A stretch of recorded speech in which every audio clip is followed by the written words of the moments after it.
네, 안녕하세요. 배상훈 정종근의 막장 또는 난장 토론 6월 19일입니다. 예, 정종근입니다. 예, 배상훈입니다. 예, 반갑습니다. 쭉 또 하셔야지. 예. 오신 분들. 몽몽님, 예. 토모님, 예. 현이84님, 지금 시작하자님, 그리고 황미라님, 카렌 권님은 밴쿠버에서 오셨고요. 예. 인환김님, 장현희님, 사랑사랑님 예. 모두 반갑습니다. 꽃갈모자님도 오셨고 예, 모두 반갑고 감사합니다. 예, 오늘 뭐 그래도 날씨는 좋은 편인데 예, 날씨 좋습니다. 예. 요즘 계속 뭐 비도 오고 워낙 또 뭐 더위도 뭐 세고 그랬는데 워낙 편차가 심해가지고 그러니까요. 그래서 오늘은 좋은 주말이 되었으면 좋겠는데 또 참 안타까운 일들이 많이 생기죠. 우리가 지난 수요일 방송에서도 광주 건물 붕괴 사건에 대해서 좀 다루고 그게 뭐 사상자뿐만 아니라 거기에 얽히고 설켜 있는 그 복마전 같은 시스템을 다뤘는데 지금 또 지금 3일째죠.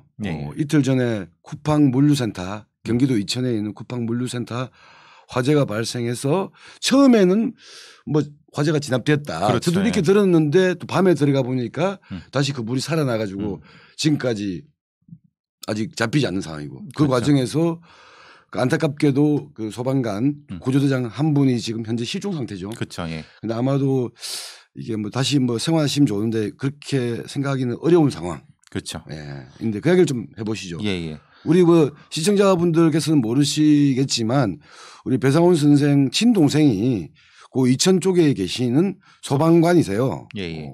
우리 스르르님, 검을별님, 드림빅님, 넥타르님, 윤하영님, 지혜님, 뭐 너무 감사하고 김현정님도 그렇고 민권님도 심지님도 예. CSI님 모셨고 이현주님도 뭐 아시는 분은 아실 겁니다. 저는 경찰을 했었고 동생은 그 소방관을 했습니다. 근데 구조대인데 뭐 이제 근데 이제 이번에 지금 아직 실종되신 분이 구조대장 아니시죠? 그렇죠. 구조대장이죠. 이제 어떻게 되냐면 큰 불이 나면은 그 인접서까지 다 동원이 됩니다. 그렇죠. 2단계 정도, 3단계, 2단계 정도에서. 저번에 어디야 저기 강원도에서 큰 불 났을 때는 전국에서 그렇죠. 예, 1단계가 발생되고 뭐 3단계가 발생되는 거죠. 그래서 이천 소방서 관할이지만 경기도 광주 소방서까지 왔는데 지금 이 건은 광주 소방서의 구조대장님이신 것 같아요. 50대시고 뭐 굳이 성함 말씀드리지 않았는데 아까 우리 현장님 말씀하신 것처럼 1차 17일 날 오전 5시 20분에 불이 났어요. 그래서 뭐 대피는 바로 했고 신고도 바로 했기 때문에 물류센터이기 때문에 뭐 배송 나가려고 하셨던 200여 명의 직원들은 바로 대피는 했죠. 그렇죠. 그러니까 다행히 인명피해는 없었는데 그래서 1차 진화를 했어요. 1차 이제 투입이 돼서 왜냐하면 덕평 물류센터라는 게 경기도 이천을 잘 아실지 모르겠지만 잘 모르죠. 그러니까 영동 고속도로 옆에 있습니다.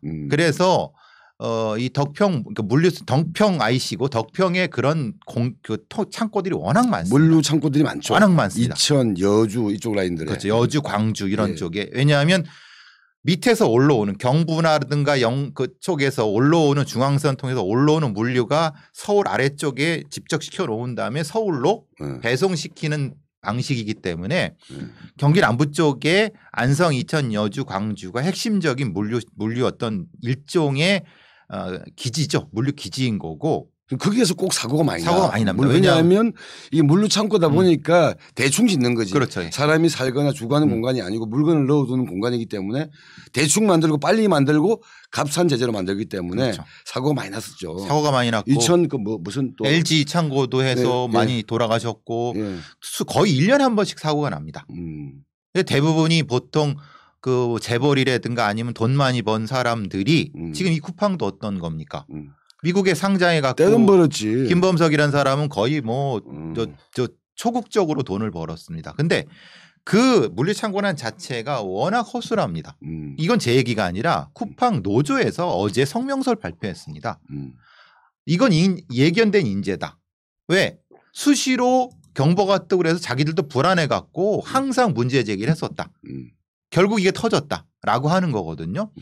사건 자체, 그러니까 아까 제가 다시 말씀드리면은 불이 난 거는 지하 2층, 이게 원래 지상 4층, 지하 2층 정도의 창고인데요. 왜 지하를 깊이 파거나 그러냐면 이게 냉장고 효과 때문에 냉장 효과. 예, 지하를 파서 원래는 지하를 창고에 파면 안 되죠. 왜냐하면 거기다 파게 되면 사람이 들어가서 불나면 다 죽습니다.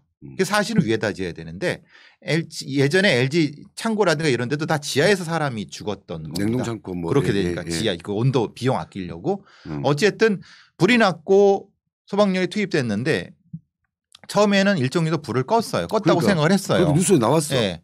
근데 그 다음에 이 쿠팡 측에서 제가 이건 추정입니다만은 쿠팡 측에 어떤 물건이 어떻게 집적되어 있는지에 대한 정확한 정보를 제공하지 못한 건지 안 한 건지 왜 이런 문제가 되냐면 원래 소방관들이 이 불을 진압하기 가기 위해서는 건물에 대한 설계뿐만 아니라 사람이 있는지 물건들의 특징 축작물도 다 알아야죠. 이걸 알아야지 그것도 사실 진압도 작전이 필요한 그렇죠. 거니까. 그렇죠. 예. 그래서 진압 작전이라고 하죠. 예. 그러니까 불이 나게 되면 먼저 연기가 납니다. 예. 연기가 나는데 높은 연기에 의해서 예. 축작물 거기에 쌓여있는 물건에 불이 나는데 불이 어떻게 나냐면 안부터 납니다. 그러니까 안에는 불이 나고 있는데 겉에는 안 보이는 거예요. 그러니까 그거를 오판하면은 사실 위험해지는데 왜 이 위험함에도 불구하고 이 구조대가 들어갔냐면은 그 안에 누가 있을지 모르는 거예요. 왜냐하면 이게 물류센터이기 때문에 알바생들이 많아요. 그러니까 기록되어 있지 않은 어떤 사람의 구조류에서 보통은 출근부가 있으니까 찍어서 확인하면 되잖아요. 근데 알바생들이 많으면 그 모르기 때문에 직접 들어가서 일일이 다 확인을 해야 되는 거예요.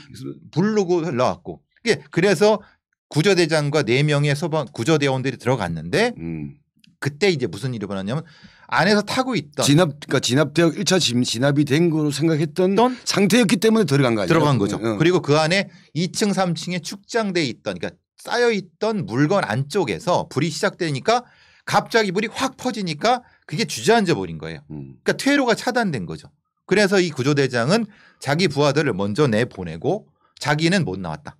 이게 지금 목격자들의 얘기인 거고 안타깝게도 지금 벌써 이게 20몇 시간 동안 안에 고립돼 있으면 사실 이게 대단히 미안한 말이지만은 이건 생존하기 어려운 부분인 거죠. 사실 쉽지 않은 상황인 거고 그런데도 못 들어가는 건 왜냐하면은 이 구조 자체가 아까 편집 말씀하신 것처럼 정신 콘크리트 건물이 아니라 H빔을 그러니까 쇠를 구조를 쌓은 다음에 거기다가 시멘트를 뿌려갖고 다시 이 단열재를 하기 때문에 거긴 불나면 지옥입니다. 지옥. 그러니까 지옥불입니다. 완전히 싹 다 녹아버릴 수 있습니다. 그러니까 타면 거의 뭐 사라져버릴 정도. 지금 건물 그 외장에 보시는 지금 그 불타는 거 보시면 거의 시뻘겋죠. 왜 그러냐면요. 이게 콘크리트 건물 자체가 아니라 쉽고 빠르게 지으려고 안에다 대충 지은 거고 그 안에 들어가 있는 물건 자체가 여러분 택배 물류 같은 그런 옷 같은 거 생각하니까 거의 뭐 지옥입니다. 이거 매연도 심각하고 그런 상태인 거고 지금 그러니까 구조대가 못 들어간 것은 들어가다가 그들도 죽을까 봐. 왜냐하면 어디를 짚고 들어가겠습니까? 다 이게 다 녹아내렸는데. 그러니까 못 들어가고 일단 구조 진단을 지금 하고 있는데 안전된 다음에 뭐든 이제 끄집어내려고 하고 있는 상황이 지금 상황입니다.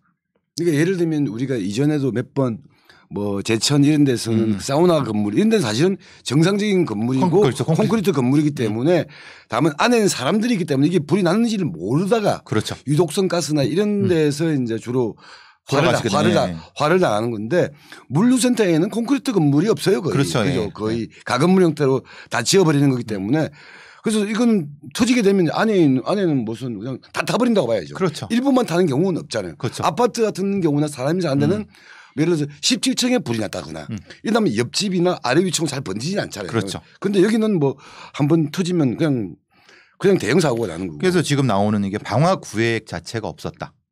왜냐하면 우리가 건물의 방화 구획이라는 건 되게 중요한 건 이 건물을 보시는 것처럼 이 벽이란 게 있습니다. 벽은 대칭 콘크리트이기 때문에 이쪽 방에서 불이 나도 저쪽으로 옮겨가 붙지 않습니다. 이걸 방화 구획이라고 하는데 여러분 물류창고를 보세요. 방화 구획을 해놓지 않습니다. 왜냐하면 그 공간 자체가 돈이죠. 그렇죠. 그러니까 칸막이를 해놓은 것 자체가 돈이기 때문에 칸막 안 하습니다. 그러니까 다 터져 있습니다. 다 터져 있는데 거기다가 물에 탈 수 있는 모든 걸 다 채워져 있는 겁니다. 가연성 물질들은 그렇죠. 그냥 뭐 산더미 같이 있는 산더미 같이. 근데 여기서 이제 참 악독한 문제가 생긴 게 뭐냐면 쿠팡 노조에서 얘기되는 게 스프링쿨러를 수도를 잠갔다고 얘기를 하는 거예요. 확인되진 않았지만 주장은 하는 거죠, 이렇게. 근데 왜 그러냐면 이건 거기서 일했던 사람들이 해낸 거기 때문에 신뢰성이 높다. 그러니까 외부 사람들이 그냥 추정하는 것이 아니라 쿠팡 노조 자체에서 자기들이 계속 봐왔다. 왜? 알람이 울리면은 터져야 되는데 안 털리니까 보니까 수도를 잠가놓고 일부는 터졌다. 그게 뭐냐면 보통 이 스프링쿨러가 한번 터지면 그 물을 다시 채워야 하고 시설을 다시 해야 됩니다. 그 돈이 많이 들어요.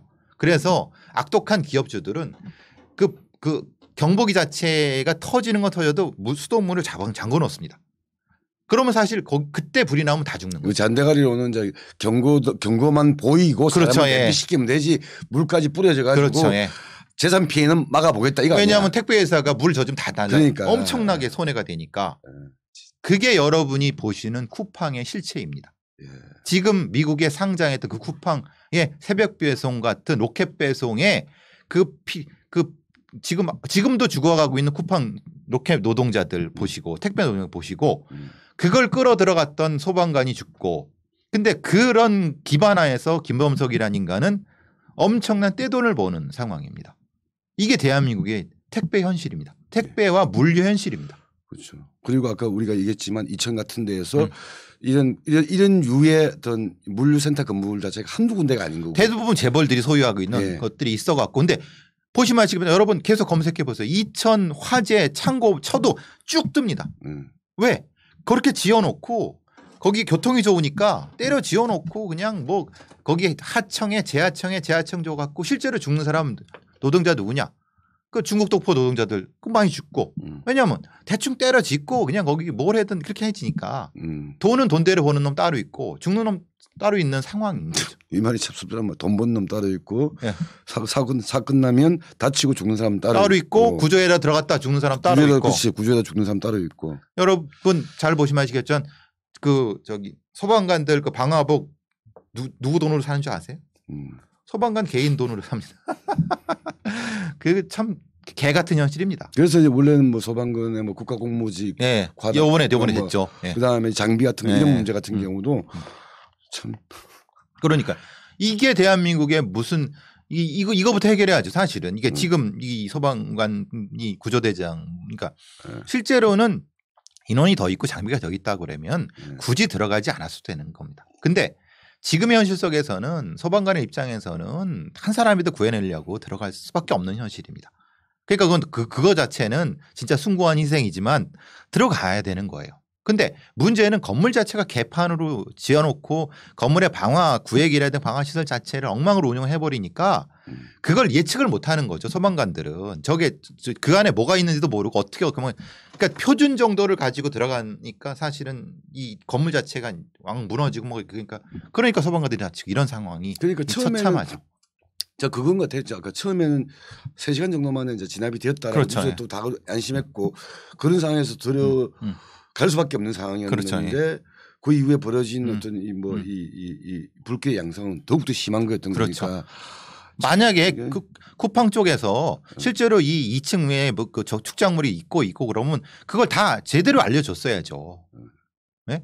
그러면 그 부분은 스프링클러도 잠갔다는 놈들이 뭐. 그러니까요. 그게 이게 그럼 이게 예견된 사고고 이게 흔히 말하는 이게 인재 아니냐. 당연히 책임을 져야 되는 거 아니냐.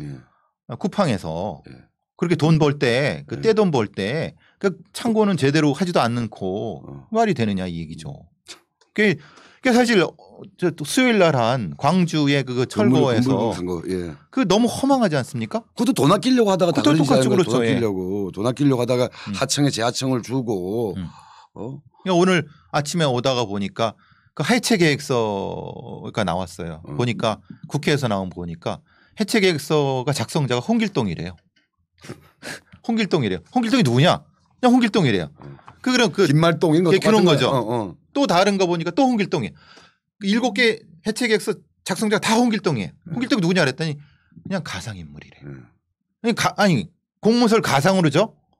이런 개새끼들이 있나? 그리고 사람이 죽었어. 그리고 동구청장이라는 놈은 그래요. 몰랐다. 죄송하다. 죄송합니다요? 사람이 죽었는데? 그리고 헤쳐먹은 놈들. 그게 나오는 얘기예요. 구청에 누구 경찰에 누구 어쨌든 다 헤쳐먹었을 수 있다. 이게 공무사가 개판으로 만드는데 누가 이걸 확인 안 하고 다 그냥 도장 다 찍은 놈들은 다 잡아놔야 되는 거 아니냐. 어쨌든 그건 그렇고 하여튼 지금 이 분리창고 문제도 분명히 준공검사 내준 놈이 있을 것이고 네?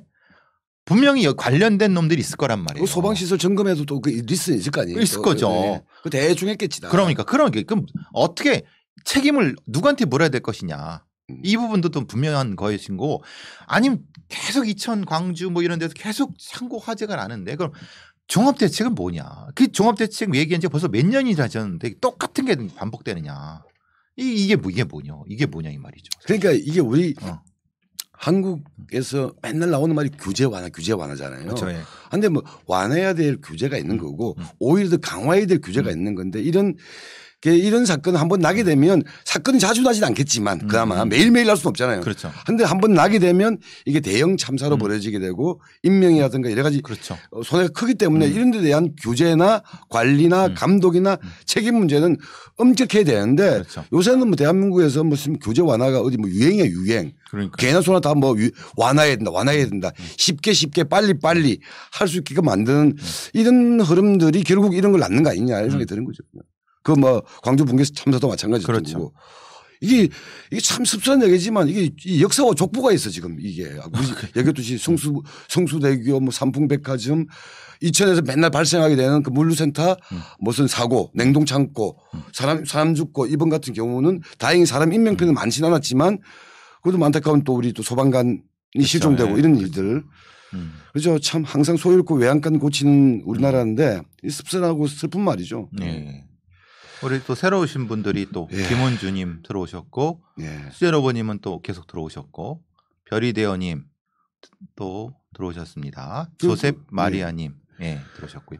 그러니까 이게 뭐 어떻게 보면 우리 배상훈 선생 동생이 그 구조대장의 처지가 되었을 수도 있는 거 아니에요. 그렇죠. 사실은 그렇죠. 안타까워. 구조대 역할을 하셨으니까 또.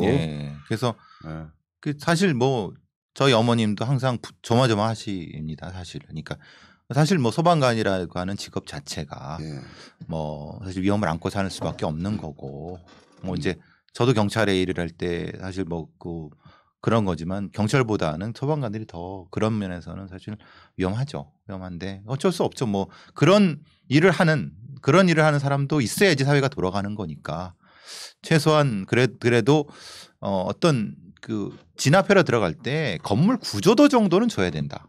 그리고 건물 진압복이라든가 아니면 이런 장비들은 적어도 좀 제대로 된 걸 줘야 되는 거 아니냐. 이런 생각을 해봅니다. 그렇죠. 그러니까 미국이란 나라가 어떻게 보면 워낙 뭐 인종 갈등, 인종 차별, 뭐 불평등 지수, 콩가루 같은 나라이지만 그래서 미국이란 나라가 유지되는 중요한 동력 중에 하나로 예를 들면 소방관이 미국에서 엄청나게 존경받는 직업이잖아요. 그렇죠. 존경받는 직업과 진짜 뭐 예를 들면 모든 일에서 제일 앞선 대접을 받는 직업이기도 하고 물론 돈과 이런 문제와는 별개로 그렇죠. 그리고 뭐 의용 소방대 같은 약간 반관 반민 조직 같은 경우에 권위, 영향력, 존경심도 상당히 높다고 하더라고요. 그렇죠. 미국 같은 사회가. 그렇죠. 근데 그런 거에 비하면 한국은 소방관의 뭐 처우 현실 그 장비 자체도 자기 돈으로 왜냐하면 맨날 진압을 하다 보면 장갑이 조금 좋으면 그렇죠. 진압하는데 도움이 된다는 거 알거든. 그렇죠. 근데 이 지자체나 정부에서 주는 표준은 그냥 딱 그 매뉴얼대로 하는 거니까. 그러니까 이런 것들이 바뀌어져야 되지 않겠냐. 이런 생각이 좀 듭니다. 그래서 마셔버리자님, 정은님, 정미행님은 계속 들어오셨고요. 카렌권님도 오셨고요. 어쨌든 이거는 원래는 이건 조금 더 이 사건이 이제 결과가 나오고 또 이제 조사 과정에서 나오게 되면 한번 짚을 생각이었는데 종합적으로 한 번 더 짚을 생각이었는데 그래도 워낙 지금 안타까운 소식도 들리고 해서 잠깐 짚었고요. 원래 우리 오늘 이야기했던 주제는 좀 다른 건데 잠시 한번 10초만 쉬었다 갑시다. PK님 반갑습니다. 윤진조님 반갑고요. 한민경님 반갑습니다. 김은주님도 블루베리님도 안녕하십니까?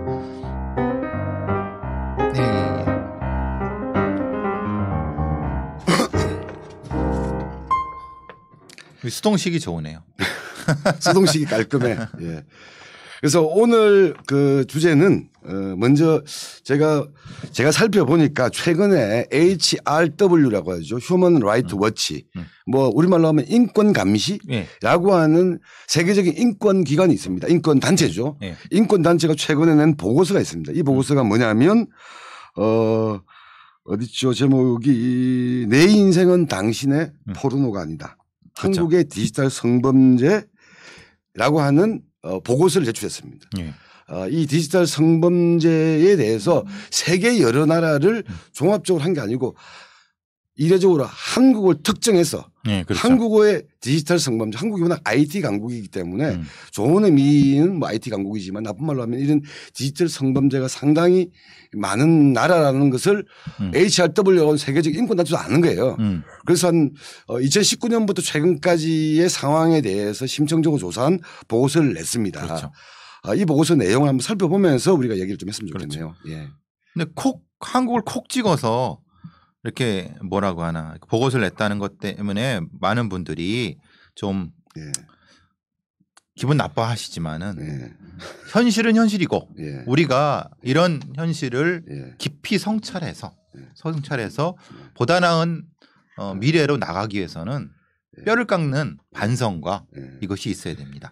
즉 국제 인권단체입니다. 상당히 권위 있는 인권단체인 휴먼 라이트 워치라고 하는 데에서 디지털 성범죄 사례를 연구했고 IT 강국이라고 하는 데에서 이게 무슨 거냐. 그래서 이 관련된 이 전문 보고관께서 이것을 해는데 실제의 2년여 걸쳐서 2019년부터 2년여 걸쳐 갖고 디지털 성범죄의 피해 사례를 입은 12명 그리고 방통위, 여성가족부 등 경부 관계자, 민간 전문가를 심층 인터뷰해서 만들어낸 보고서입니다. 그래서 헤더 바라고 하는 이 디렉터가 책임자가 이 부분에 대해서 하고 있습니다. 지금 말씀하신 그 부분입니다. 예. 그러니까 뭐 보고서 내용은 뭐 우리가 뭐 예상했던 거예요. 한국 사회에서 이 디지털 성범죄라는 게 실제 그 오프라인 성범죄뿐만 아니라 디지털 성범죄가 다른 나라에 비해서 상당히 만연돼 있고 또 이 만연해 있는 디지털 성범죄에 대한 처벌 자체도 좀 미온적이거나 어떻게 보면 이사가의적 성격이 있는 일들이 그렇죠. 비일비재하다 이런 이야기를 하게 되고 또 뭐 사실은 뭐 또 제일 또 디지털 성범죄 특징 자체가 뭐냐면 그 영상물이나 이게 그렇죠. 유포되는 거잖아요. 그렇죠.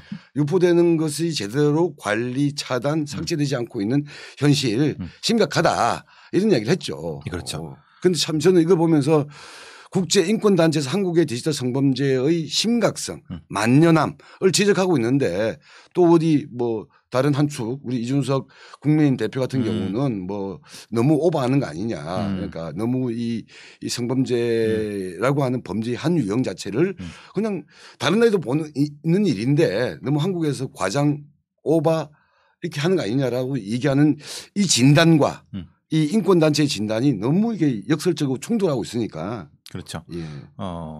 현실은 구체적인 데이터를 가지고 보면은 인식하는데 도움이 됩니다. 구체적으로 어떤 일이 벌어지고 있는가 그게 중심인 거죠.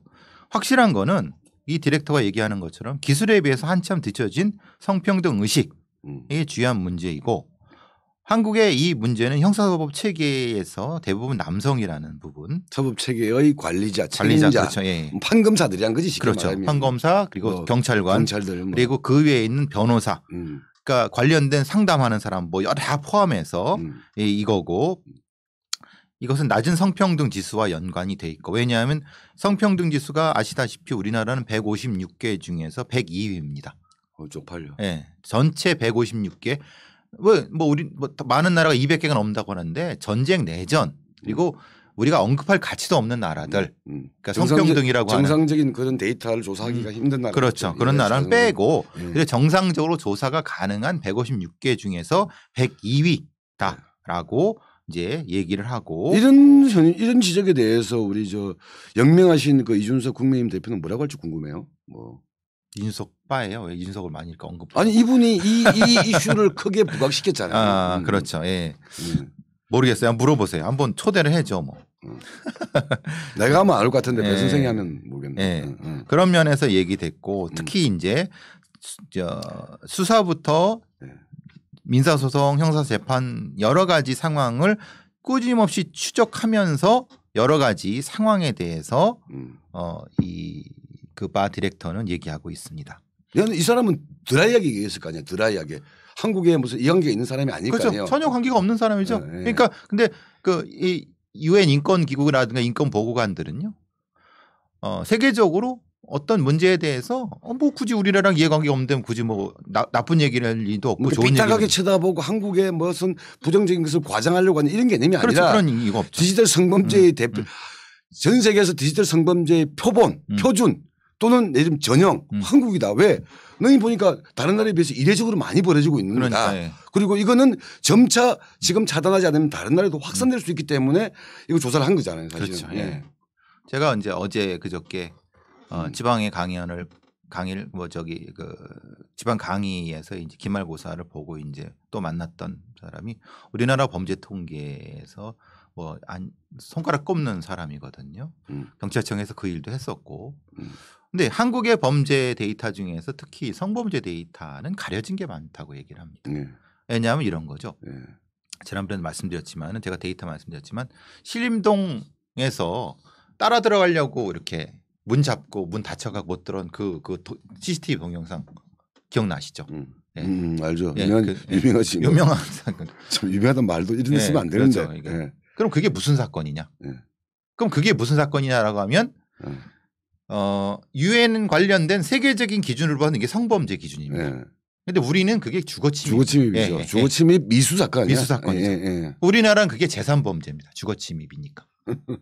그러면 기존에 발생했던 그리고 그 세계적인 어떤 일정 정도의 기준에 따라서 분류해야 되는 성범죄의 카운트가 안 되고 엉뚱하게 제3범죄 혹은 이런 걸로 처리되니까 한국에 도대체 얼마의 성범죄가 벌어지고 있는지를 모르는 거예요. 그러니까 대표적인 예가 되는 거죠. 그러니까 특히 또 그러니까 한국에 디지털 성범죄가 벌어졌는데 디지털 성범죄의 그 개수 숫자가 얼마인지도 카운트가 안 되는 거예요. 왜 카운트가 안 되냐면은 그 카운트를 할 수 있는 베리어블 변수가 없어요. 그러니까 예를 들면 수사기관이나 이런 데에 신고가 돼서 처벌이 하려고 하면은 기본적인 어떤 게 있어야 되지 않습니까? 근데 그것이 안 되니까 이걸 어디다 넣어야 돼? 하다가 카운트가 안 되는 거예요.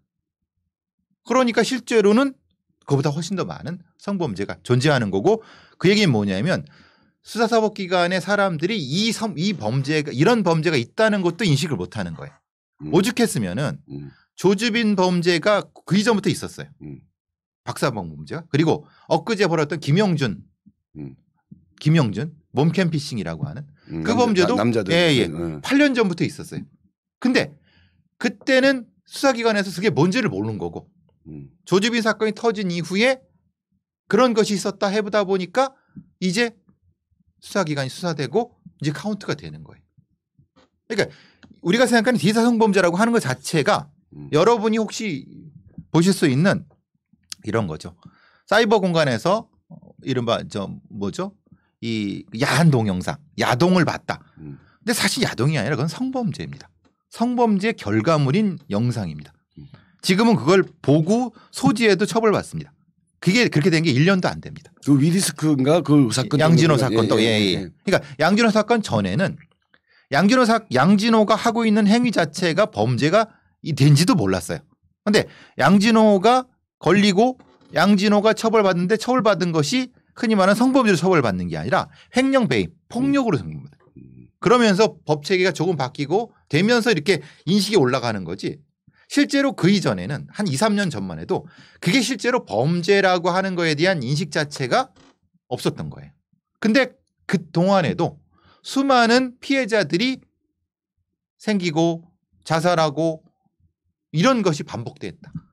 이거를 이제 이 바 디렉터가 얘기하는 거예요. 그렇죠.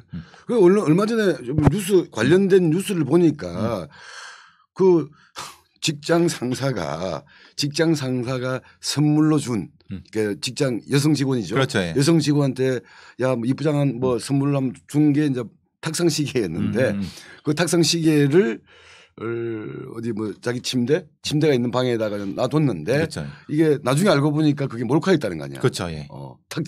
예쁘장에 포장해가 준 그 탁상 시계에 사실 몰카였다는 거고. 그렇죠. 그래서 그거를 희한하게도 실시간으로 중계가 되나 봐요, 그게. 그냥 이제 요새는 또 IT 강국이니까 네. 또 진화했는가 봐요. 네. 그래갖고 그거를 이 피해 여성이 신고를 했는데 신고를 하고 자기가 조사받고 조사하는 과정에 이렇게 했는데 야, 너 그거 나 처벌받게 하려고 밤새 검색하더라 이렇게 얘기를 했대요. 그러니까 이게 제일 처음에 그 여성분도 시계니까 좀 찝찝하니까 잘 몰랐는데 뭐 혹시나 해서 그 시계를 검색을 해봤다는 거죠. 네, 그 검색하는 장면이 찍힌 거예요. 노트북 앞에서. 그러니까 참 이런 현실 참 이게 그것도 사실 이 디지털 성범죄 대표적인 특징 가장 또 파괴적인 것 중 하나가 복제 유포 그렇죠. 이거기 때문에 네. 그거는 또 그런 것을 복제 유포한 것을 처벌하거나 차단하려면 또 절차가 또 많이 걸리잖아요. 그렇죠. 네. 그래서 이제 다음 얘기할 게 그 바 디렉터라는 사람이 이제 그 다음에 이제 얘기한 것이 이게 지적만 한 것이 아니라 디지털 성범죄 피해 지원센터가 생기면서 이것이 결국은 이런 유형의 범죄를 대응하고 치료하는데 모범이 돼야 된다. 그러니까 우리나라는 그런 범죄가 많기도 하고 그래서 정부 차원에서 이걸 만들었기 때문에 이것을 제대로 좀 가꿔서 제대로 해서 대응을 할 수 있는 시스템을 만들어야 된다라고 이것도 쓴 거예요. 그러니까 바 디렉터는 문제점만 지적한 것이 아니라 정부가 하고 있는 어떤 새로운 시도 중에서 그나마 희망적인 거에 대한 얘기도 한 거예요. 그러니까 바 디렉터가 콕 찍어서 우리나라를 저격하려고 했다고 보시면 안 돼요. 왜냐하면 이런 것이 많이 있고 이런 걸 통해서 새로운 어떤 거를 하려고 시도하고 있는 것을 모범 사례로 만들어서 제대로 해야 된다라고 주장을 하면서 어떻게 보면 바 디렉터는 결국은 한국에 도움을 주려고 하는 것일 수도 있어요. 이렇게 해결해 나가야 된다라고. 그래서 센터가 나가야 될 방향성도 제시해 주고 이렇게 한 거죠. 그 디지털 성범죄에 대해서 한국이 워낙 이게 발전이라고 말하면 좀 그렇고 뭐라고 해야 되나 그게 좀 진화했다. 진화하고 만연했기 때문에 표본으로 찍어서 조사를 한 거고 그러다 보니까 여기서 세계에서 또 유일하게 디지털 성범죄만을 전담하는 기구 국가기구가 있다는 것도 한국이 유일하다. 그렇죠. 다만 이제 이거는 아주 초보적 단계이기 때문에 조금 더 이 정확하게 명칭은 여가부 산하의 디지털 성범죄 피해자 지원센터인데 그렇죠. 이 기능들을 하기 위한 조금 더 제도적 장치가 필요하다 이런 얘기를 하는 그렇죠. 거죠. 그래서 타국에서 벤치마킹할 대표적 대응 모델이 될 수 있을 것이다라고 이 사람이 얘기해 주고 있고 사실 근데 제가 보는 입장에서는 아직 미흡합니다. 왜냐하면 대응되는 예산이라든가 아니면 시스템이라든가 관련한 사람들의 어떤 전문성도 많이 부족하지만은 그나마 이런 유형의 모델 자체도 외국엔 많이 없고 아예 미국의 FBI 같은 경우는 아예 FBI 자체 내에서 센터를 하지만 그건 연방 차원의 문제고 실제로 어떤 이 국민의 삶, 시민의 삶 속에 들어가려고 하면 지방정부, 주정부나 시정부 쪽으로 가서 해야 되는데 사실 미국 같은 경우도 그 부분은 사실 거의 없습니다. 그러니까 이거 자체를 우리가 상당히 표준 모델이라는 말을 쓰고 싶지 않지만 어쨌든 상당히 관심을 가지고 둬야 될 것이다라는 생각을 해보는 거죠.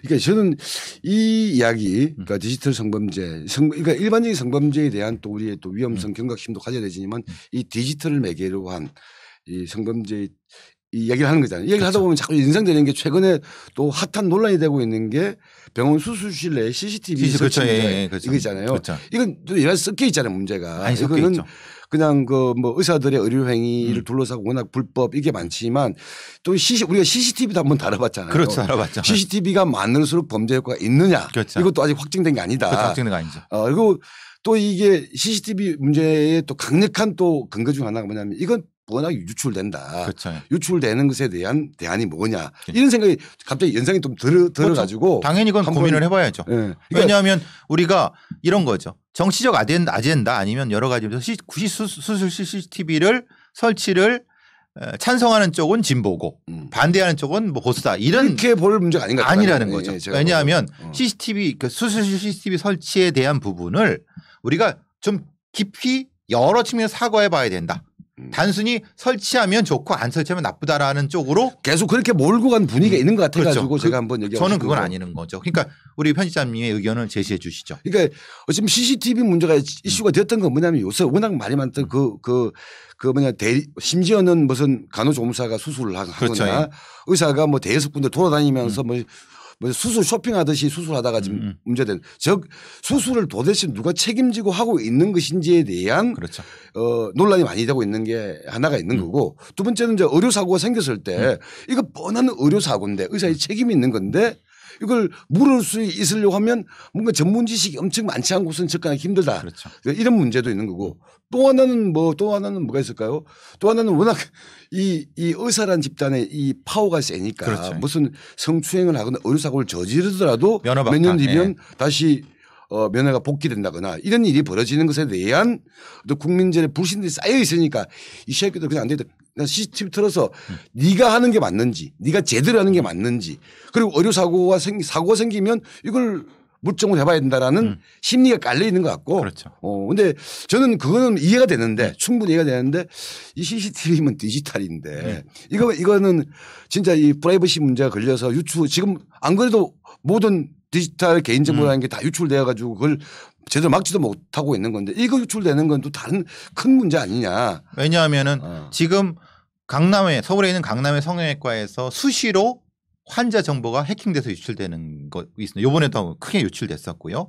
그러면 그 CCTV의 원본 동영상을 그 개인 병원의 서버에 저장해 놓는다라고 하면은 예를 들면은 아니면은 어떤 의료원이라고 하더라도 하면은 그 보안을 누가 책임질 것인가? 만약에 그 보안을 책임 못 지고 그게 뚫렸을 경우 그에 대한 사후 책임은 누가 질 것이냐? 이 부분도 사실은 검토가 돼야 된다는 거예요. 예. 그래서 지금 그 수술실 내 CCTV를 설치하자라고 하는 그 이유에는 그러니까 의사들의 의료 행위가 과연 적법하고 그렇죠. 분명히 이루어지고 있는 것인가에 대한 불신이 깔려 있는 거예요. 그렇죠. 이걸 어떻게 해소할 것인가의 문제로 접근해야 되고 또는 이제 의사들의 어떤 그 기득권 아까 하다못해 면허가 무슨 요술방망이야. 그냥 뭘 해도 다시 되살아나는 그렇죠. 이런 것들을 어떻게 규제할 것이냐의 문제와 그거를 수술실 내 CCTV 문제가 되면 이건 해소가 되는 거냐. 그렇죠. 이건 다른 문제인 것 같은데. 그렇죠. 예. 예. 그걸 같이 그러니까 그냥 하나의 정치적 아젠다를 보면 안 된다는 거죠. 예. 그래서 이제 대한전공의협회에서는 약간의 대안을 제시한 것은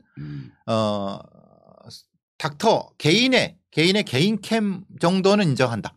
그냥 개인 캠 정도의 시각적 개인 캠 정도를 하고 거기에 GPS를 붙이면은 실제로 그 사람이 수술실 안에 있으면 그 사람이 수술한 거잖아요. 네. 그러니까 그 사람 아닌 다른 어떤 의료기사가 들어가 있으면은 이거 문제가 되는 거니까 그 정도만 해도 대리 수술 문제는 어느 정도 해결될 수 있다. 첫 번째.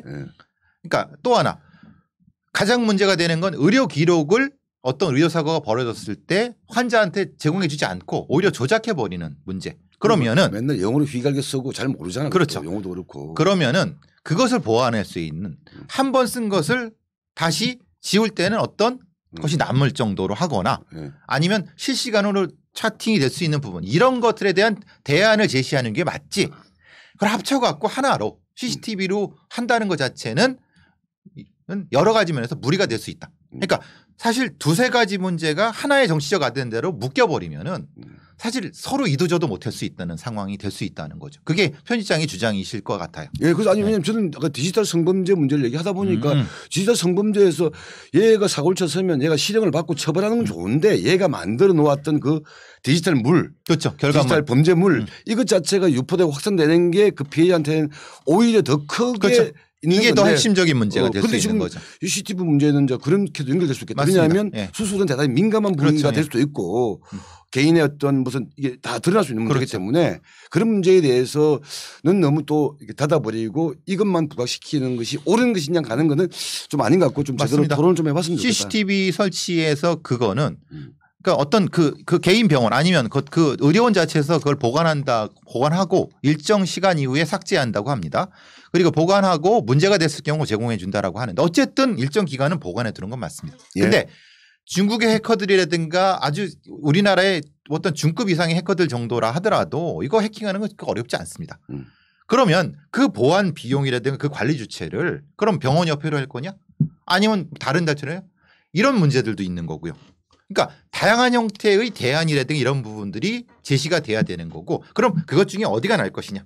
지금 문제가 대리수술에 대한 예방이냐 그리고 수술의 어떤 기법에 대한 적정성의 문제 이건 좀 다른 문제잖아요. 예, 그건 의료인의 어떤 행위 자체에 대한 문제니까 그러면 이건 분리를 하고 의료 행위 자체를 사회 관리할 수 있는 건 차팅의 문제니까 차팅은 또 다른 걸로 해야 되는 것이자 있는 것이지 하나의 CCTV 문제로 해버리면은 사태를 본질적으로 해결은 못할 수 있다.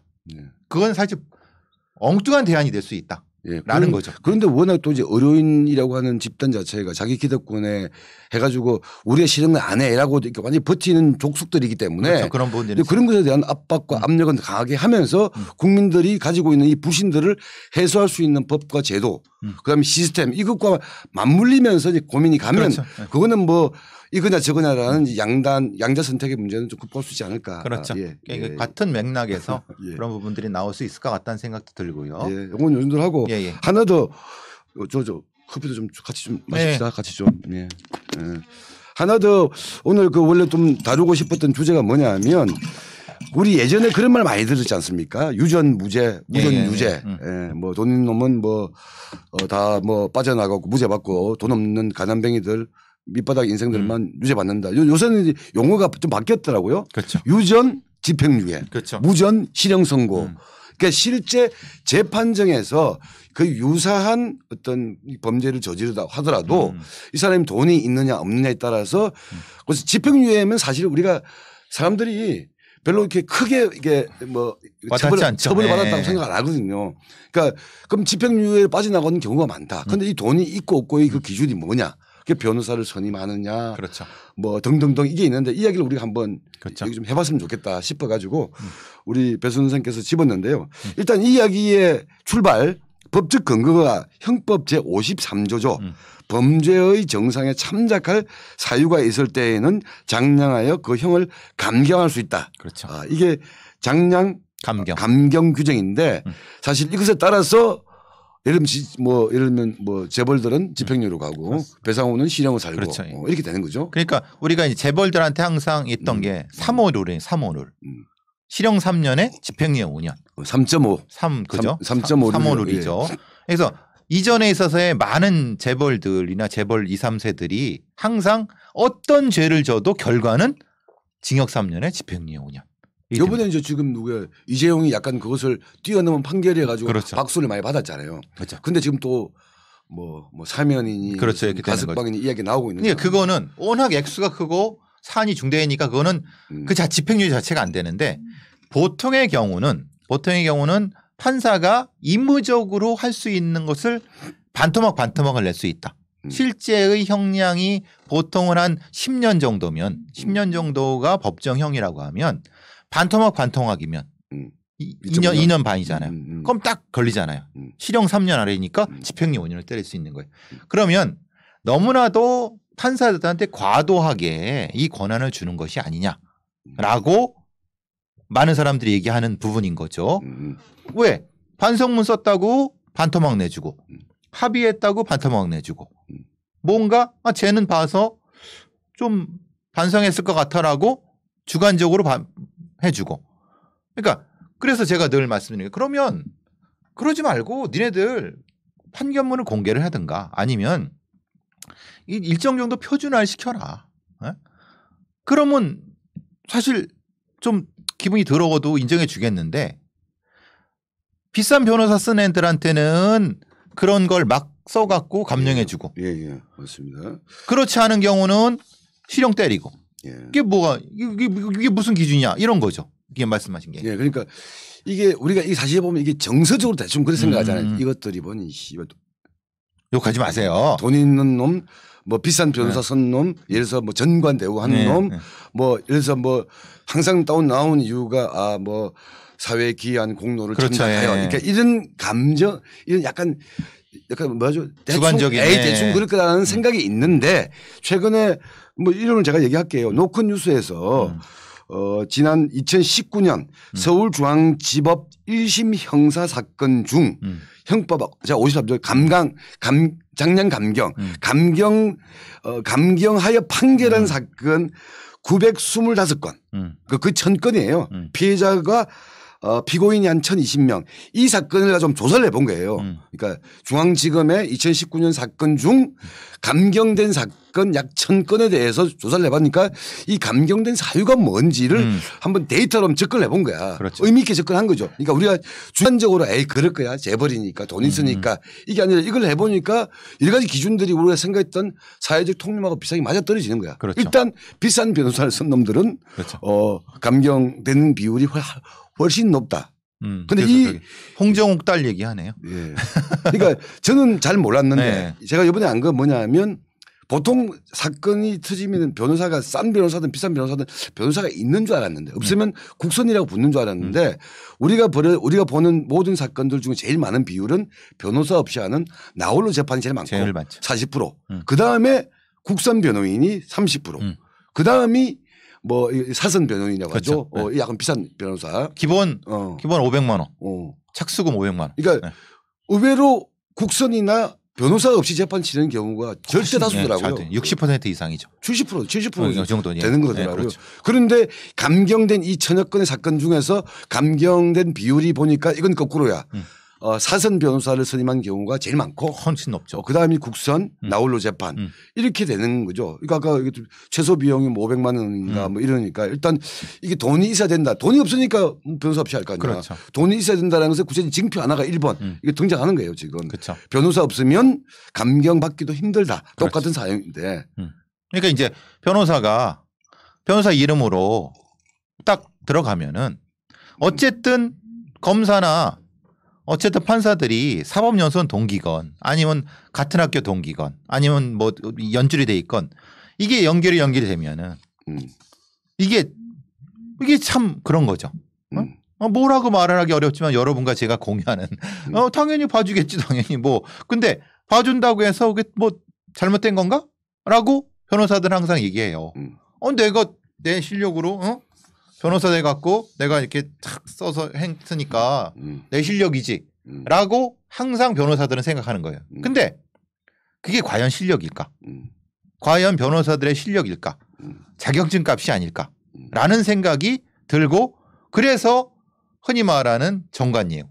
항상 그렇잖아요. 구속되기 전에는 그 관할에 있는 부장검사, 차장검사급을 변호사로 선임을 하고 이미 기소된 후에는 그 지방에 있는 부장판사, 판사급들을 또 해고 딱 그 약을 칠 때 딱딱 치잖아요. 그런 것이 아니냐라는 거죠.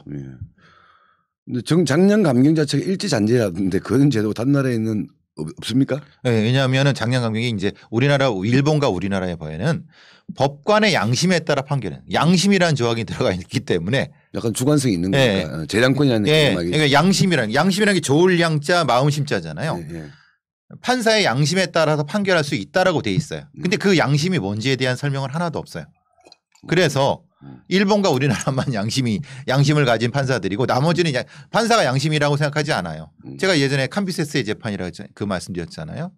그 옛날에 자기 아버지가 부패한 법관인데 부패한 법관을 잡아갖고 죽여서 껍데기를 벗겨갖고 그것을 의자에 쌓아놓은 다음에 아들한테 거기 앉혀놓고 저 재판을 시켰어요. 그게 유명한 캄비세스의 재판인데 그 정도로 판사가 엄정해야 된다.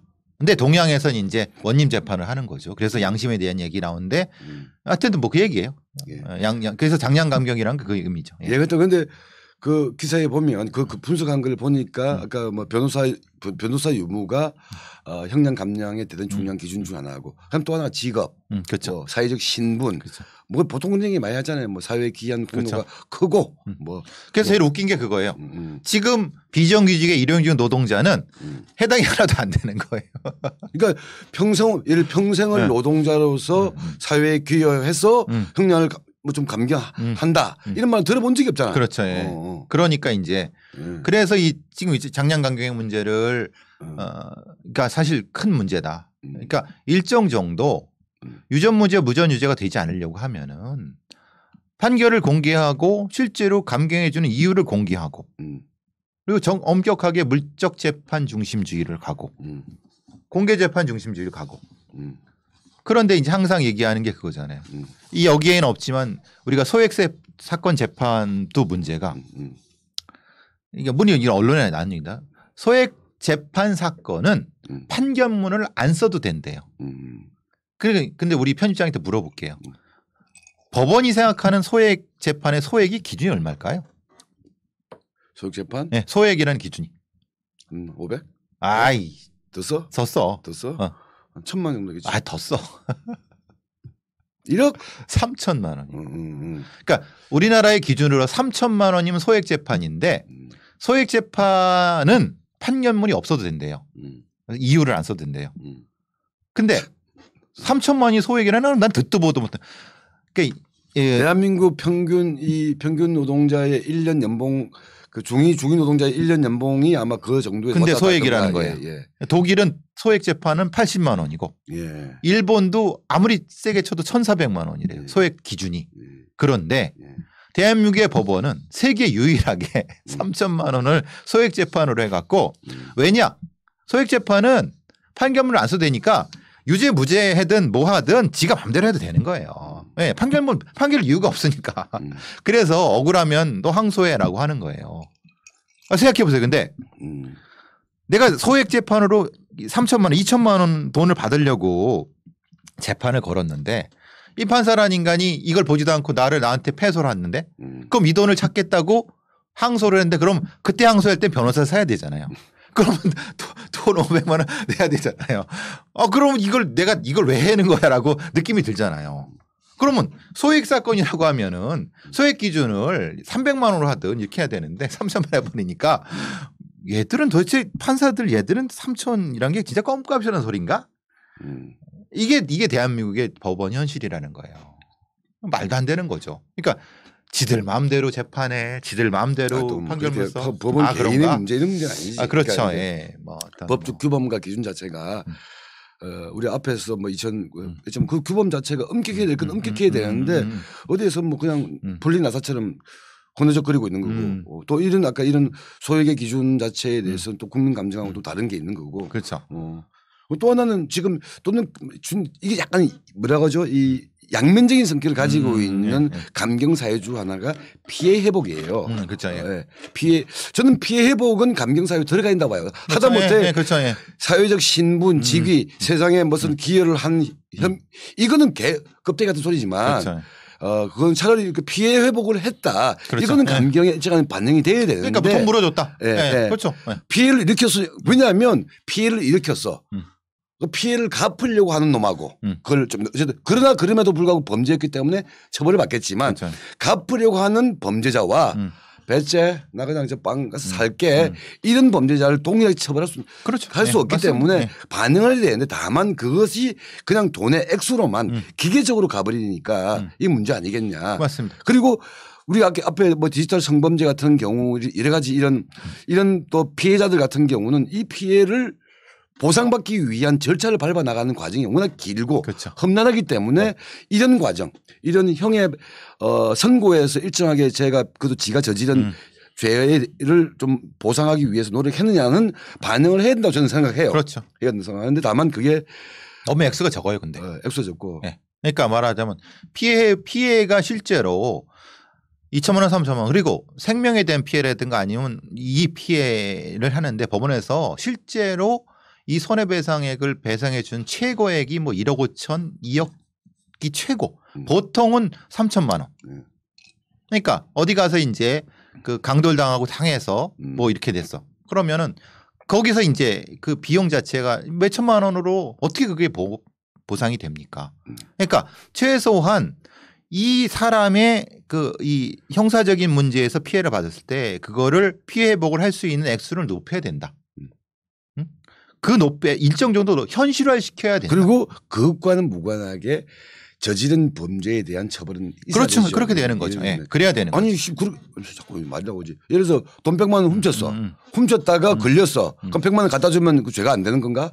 그건 그 그렇죠. 문제고 예, 그렇죠. 죄는 처벌을 받아야 되는 거니까.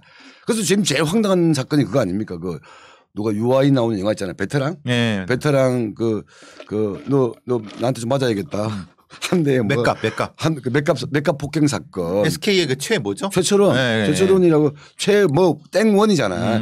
최씨 일가의 성골 집안이에요. 그렇죠. 아마 뭐 창업주의 뭐 조카뻘 되는 이장인데. 그렇죠. 네. 그 인간도 중부고속도로 쭉 타고 오면은 광주 좀 지났을 때 그 창고가 이만큼 있어요. 네. 그게 논란에 내가 그걸 팔았어요. 그러니까 그런 애들이 창고를 가지고 있는 거야. 이만큼 창고가. 얘는 워낙 좀 이렇게 워낙 뉴스 많이 나오고 워낙 약간 보면 진짜 어이없는 짓을 저지른 거 아니야. 그렇죠. 예. 맥값 한 대에 뭐 100만 원씩 쥐말로 치면 너 어디 가서 100만 원 받겠냐 이런 심리 깔려 있을 그렇죠. 거 아니야. 너 좀 나한테 맞고 돈 받아가 이렇게 내가 2천만 원으로 했는데 이게 문제가 돼서 결국 1심에서 실형을 받아요. 2심에서는 또 풀려나 집행유예가 돼. 2심에서의 집행유예 사유 중에 하나가 뭔지 압니까? 뭐예요? 사회적 지탄을 많이 받았다. 아 이미 받았다. 이미 욕은 먹을 때를 먹었다. 간접적 형벌을 받고 있었다. 아. 참 이거 아니 참 그렇지 않습니까? 그렇죠. 이거는 너무한 거 아니야? 네. 그래놓고 이 최철은 애가 올 초인가 올 4월달인가 그 아이스하키 협회 협회장의 표로 또 당선까지 돼요. 아 그죠. 예. 당선이 되었는데 이게 아무리 봐도 이런 베테랑 사건의 롤모델이 됐던 재부 새끼가 아니 실형까지 살고 집행유예 나오고 했던 놈이 아이스하키 협회 회장 되니까 좀 부담스럽잖아. 그렇죠. 그래서 대한체육회에서 인준을 거부했어요. 그리고 또 거부해가지고 얘가 지금 재판 걸어가지고 그렇죠. 또 싸우고 있는 과정이래. 그렇죠. 이런 콩가루 같은 나라입니다. 아까 누가 말씀하신 게 그 중에 한 분이 이제 판사 수가 적다. 근데 우리나라 판사가 약 한 2,500, 800 정도 됩니다. 검사도 한 그 정도 대충 됩니다. 그래서 이제 이런 얘기를 하죠. 판사 수가 너무 적다라고 얘기를 하는데 이제 거기서 이제 문제 제기를 좀 하는 건 뭐냐면 이게 판사 수의 문제일까 아니면은 판사 충원의 그 경로의 문제일까? 예를 들면은 그것도 있죠. 예, 그러니까 지금은 로스쿨 그러니까 가장 높은 로스쿨이 다 SK 출신들이고 그리고 그들 중에서 법조인 가족인 애들이 많고 그리고 얘들이 대부분 중요한 로펌 5대 10대 로펌에 다 들어가고 그리고 지금은 그 로펌 출신들을 판사로 임용하는 그러니까 성골들 집안이 계속 판사를 하는 이 구조가 지금의 구조예요. 그러니까 말하자면 그러니까 잘 살고 힘 있는 사람이 판사가 되는 거예요. 그러면은 흔히 말하는 보통의 삶을 이해하지 못하는 사람들이 보통의 삶을 평가하는 위치에 간다는 거예요. 그게 말이 되느냐. 그러니까 판사 수를 늘리는 것은 저도 찬성을 합니다. 그런데 늘린 판사의 적지 않은 비율은 가진 자, 권력 있는 자 쪽에서를 지원하는 사람들이 아니라 좀 더 다양해져야 된다는 거예요. 그러니까 성적이 좋고 집안이 좋고 그래갖고 로스쿨에 수시 합격 혹은 뭐 다 다른 방식으로 합격해서 그런 집안 좋고 힘 있는 사람들이 또 그 힘으로 로펌에 들어가서 경력을 알아서 채워주고 또 걔네들의 추천으로 판사가 돼갖고 똑같은 권력을 유지하는 이 구조는 안 된다는 거예요. 그러니까 이 구조를 깨는 전제하에서 판사 수를 일정 정도 늘리는 부분은 저는 동의합니다. 한 500 정도 늘려야 된다고 봐요. 대신 그들의 출신은 시민단체 출신이건 아니면은 여러 가지에서 이 사회봉사를 최소한 5, 6년 했던 사람이건 즉 기업 변호사 출신이라거나 아니면 뭔가 이 좀 권력을 누렸던 애들은 배제를 해야 된다는 거예요. 그래야지 사회에 정의의 균형이 맞춰질 수 있다는 거예요. 지금은 정의의 균형이 안 맞는다는 거예요. 가진 자들의 중심의 판결을 내는 그런 시스템의 판사들을 더 충원해봤자 오히려 그때는 더 심각한 문제가 발생된다는 거죠. 숫자 문제보다 질의 문제, 균형의 문제다라고 생각합니다. 최소한의 그러면 자격증 자체도 달리 봐야 된다 이건가요? 그렇죠. 예. 저는 그래서 항상 말씀드리는 게 미국의 대법관을 왜 저지라고 안 부르고 저스티스라고 부르냐면요. 대법관이 저스티스입니다. 그래요? 대법관 출신이 반드시 변호사 자격이 있어야 되느냐. 이건 다른 문제예요. 왜냐하면 판사의 시각은 사회의 시각이어야 된다는 거예요. 판사의 시각은 판사 자체의 이익을 위해서 존재하면 안 된다는 거예요. 그렇기 때문에 대법관들의 일정 수 3분의 1 정도 수는 변호사가 아닌 애들로도 가능하다는 거예요. 왜냐하면 실제의 이 법원 판결이라고 하는 것은 일종의 어떤 그 상황에 대한 판결. 사회 그 시대의 어떤 평균적이고 그렇죠. 네. 이 정서를 반영하고 있어야 된다. 그게 네가 똑똑하다고 이 100만 명이 얘기하는 기준보다 무슨 수학 문제 풀듯이 내리는 게 판결은 아니다. 이거 아니에요. 그렇죠. 그겁니다. 그래야 된다는 거예요. 그게 이제 보통 여러 나라에서 대법관을 충원할 때 다양성과 이걸 보는 건 그겁니다. 그래서 저는 그런 건 맞는 것 같아요. 네. 왜냐하면 검사는 진짜 있잖아요. 검사는 전문성이 중요하잖아요. 왜냐하면 범죄를 파헤칠 수 있는 능력. 그렇죠. 이게 중요한 그 기준이고 그럼 뭐 범죄가 이리저리 꼬여 있으면 그걸 헤쳐나갈 수 있는 능력이라는 게 수사의 능력이라는 게 제일 중요할 거고. 그런데 그렇죠. 판사는 아까 말했듯이 판사는 어디 뭐 고차 방정식을 푸는 게 아니니까 그렇죠. 마땅한 죄에는 마땅한 형벌. 이 기준이 관철되는 게 제일 중요한 거니까 그렇죠. 그런 의미에서 판사의 기준과 검사의 기준은 좀 달라야 될 것 같고 판사의 충원 루트 같은 경우도 조금 다양할 필요가 있겠다. 네. 그런 전제하에서 숫자도 대폭 늘리는 게 필요하다. 네. 근데 이제 지금 김명수 체계라든가 지금의 사법 행정들이 기득권 자리 꽉 잡고 있는 상태이기 때문에 문재인 정권 들어서면서 단 1도 사법개혁이 되지 않았습니다. 보시는 거 아시겠지만. 법조 일원화부터 시작해서 여러 가지가 오히려 김앤장 출신 애들이 판사가 되는 구조를 열어줘 버렸어요. 그런 강력한 집단이 공수처장 그 우리 누구예요? 예. 김진욱 처장 차장 다 거기 출신 아니에요. 거기도 김앤장 출신이잖아요. 예. 뭐 이 사람은 보니까 공수처장 된 이유가 뭐냐면 검사직을 하지 않았고 조용히 판사만 몇 년 하다가 헌법재판소 열심히 한 그냥 조용한 변호사다. 근데 그 변호사 생활도 김앤장에서 한 거야. 그렇죠. 이 공수처장도. 근데 생각해 보세요. 법관으로 조용히 한 15년 했다. 사실 법관은 치열하게 사회 문제에 대해서 토론해서 그 결과를 낸 사람들이 법관을 저는 해야 된다고 봅니다. 왜? 조용히 밑에서 위에서 읽어주는 판결문 그대로 갖다가 복붙해 갖고 해는 판결. 그래서 위아래 평가 좋아요. 그죠? 위아래 동료 평가 좋습니다. 왜? 사람 좋아 보여요. 그런데 그런 사람들이 사회의 가치를 평가한다? 누구의 가치입니까? 그 가치는 판사 자신의 가치죠. 왜 또 갑자기 마지막 때니까 목소리를 그러니까 연설 톤으로 갑니까? 네. 그러니까 지금 말하자면 내가 고프구나. 그런가? 그러니까 판사는 적어도 최종의 사람의 인권을 결정할 수 있는 사람이라고 하면 적어도 사회의 가치에 대한 치열한 판단과 토론을 통해서 단련된 사람이어야 된다는 거예요. 근데 우리의 시스템 자체는 순혈주의 정확히 말하면 순혈주의에서 벗어나지 못하고 있어요. 가장 똑똑하고 가장 무난하고 가장 어떤 욕을 안 먹는 사람들을 충원해 갖고 그 얘기는 뭐냐면 기득권 시스템을 그대로 복붙한다는 것밖에 안 되는 거예요. 그 기득권 시스템이 어디 있습니까? 김앤장 같은 데가 기득권을 유지하고 있는 거죠. 왜? 우리나라에 많은 형태의 사건을 수임해서 그걸 계속 유지하고 있지 않습니까? 판례를 유지해 갖고 이것을 바꿔야지 진정한 사회 개혁 중에 하나가 된다는 건데 참 안타깝습니다. 그래서. 예. 그 얼마 전에 그 혹시 보셨나? 그 무슨 드라마 보니까 로스쿨은 드라마를 했더라고. 김명민 그 친구가 이제 주연하고 있던 재밌게 봤는데 그 로스쿨과 사법 시험 이거 자체를 뭐 대비시킬 필요는 없는데 아까 그게 해서 그런 거예요. 로스쿨도 이제 이게 순위가 쫙 매겨지잖아요. 그렇죠. 그러니까 그렇죠. 변호사 시험 합격률에 의해서 쫙 되는데 사실 이 로스쿨도 스카이가 지배하고 있는 거예요. 서울대 그렇죠. 연고대. 그렇죠. 예, 왜냐하면 예를 들어서 지방 전남대 로스쿨이라고 해서 그럼 전남대 출신이나 그 지역 출신이 맞냐? 아니에요. 또 거기서 스카이가 내려가는 거야. 그렇죠. 내려가죠. 스카이 중에서 제일 잘하는 놈은 스카이 출신 놈 놈 중에 잘하는 놈은 스카이로 속구를 가고 그렇죠. 조금 떨어지는 스카이 애들은 이제 지방대를 찾는 거야. 그렇죠. 그러니까 그래서 이 전체가 다 이제 그런 어떤 구조가 마치 우리로 치면 이게 전국 곳곳에 있으면서 균형적인 법조인을 양성할 수 있는 루트로 생각하고 있는데 실상을 가보면 또 그렇지는 않더라 이거죠. 그렇죠. 예. 어쨌든 우리 랄랄라님 예. 마지막 좀 인사 좀 하시고. 예, 새싹님, 로자님, 수지님, 밥 먹을 때가 돼 갑니다. 문정님, 그리고 예, 은주님, 몽몽님, 수진어버님, 모두 예, 같이 해주셔서 감사합니다. 예. 1시간이 다 지났고 밥때가 되었습니다. 예, 밥때가 됐고 예. 또 예. 좋은 논쟁.